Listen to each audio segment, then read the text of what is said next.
Now I'm clear to go. Here we go. Match number 4, turning to the blue side. We have the great hope of France. Hold on to your baguettes. It's the Escape King himself, sOAZ!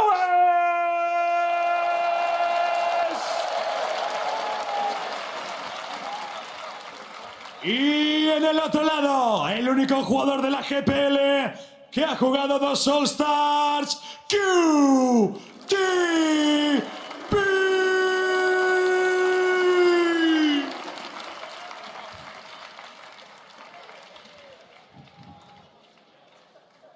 Got both of them up again that time, so. Yeah. Their powers combined, they're even louder. I'm still thinking yesterday was a little bit better with the ratatata.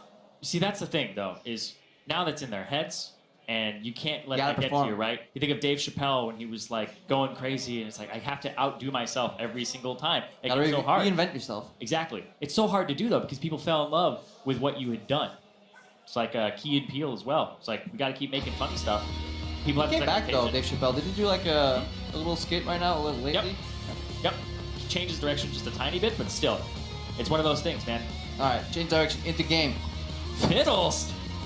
I mean, these guys can watch the match histories. There's a good chance some of these players have been like spamming certain champions because unlike scrims, you can't pause and leave a 1v1 because most of them go down to the wire on like a one single auto attack trade. Yeah. And then the game ends and there's always logs. Alt F4 right before the last hit comes through. That's an auto lock too. Oh, they're playing a mirror match. The second you see weird bans, they're playing a mirror match. Because look at it. sOAZ spelled fanatic. Yeah, FNC versus QTV. The second you see the vibe ban, you gotta start looking at like the first letters and see what they're banning. This happened last year as well, where Bjergsen and Doublelift were banning out TSM every time and then playing Vel'Koz and Zed Mirror. Froggen played Anivia Mirror and they spelled it out. The Zillion was spelled out last year as well in his game versus Afromoon. This is great. Oh, dude, I love watching LeeSin's 1v1s. The sad part is they actually tend to end at level 3. Yeah. Oh, usually it's the level 3. It's whoever got better ease off on the minion wave and the other person to try and push it a little bit faster. And whoever lands the Q, because they'll both stand in the minion wave. Yeah. And if one lands a Q and the other doesn't, it's like, this game is almost over. Yeah, it's really important because these guys are gonna kind of mimic each other in terms of play. When it was played by Diamond Prox, was it like 2013 All-Stars?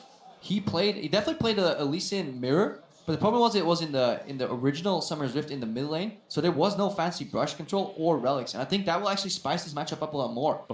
Do you run to the relic versus the LeeSin Q? Like, you gotta believe in your ability to juke. Then is it worth it? Maybe not. That's true.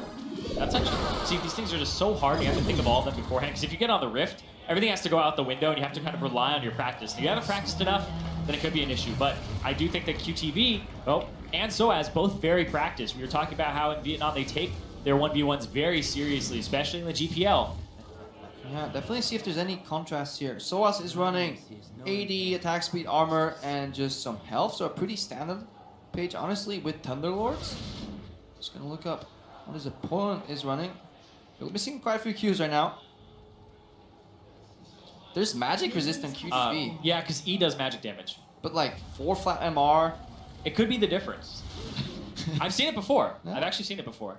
Alright, they're both running a little bit of attack speed, definitely. It depends on what their style is, because some people actually max E first, because it'll shove the wave, and it will also deal damage to the opponent. So if you have magic resistance and they don't, it is the difference. Yeah, definitely. We've seen W maxes as well for kind of a sustained tank LeeSin. Yeah, it's the difference there. sOAZ started Q, QTV started E. sOAZ connects, so that's good. In a minion wave, that's rough though. QTV should always answer with immediate auto attack right there. Yeah. It's really important that you do not cancel any single auto attack animations. So it's gonna put you behind in trades.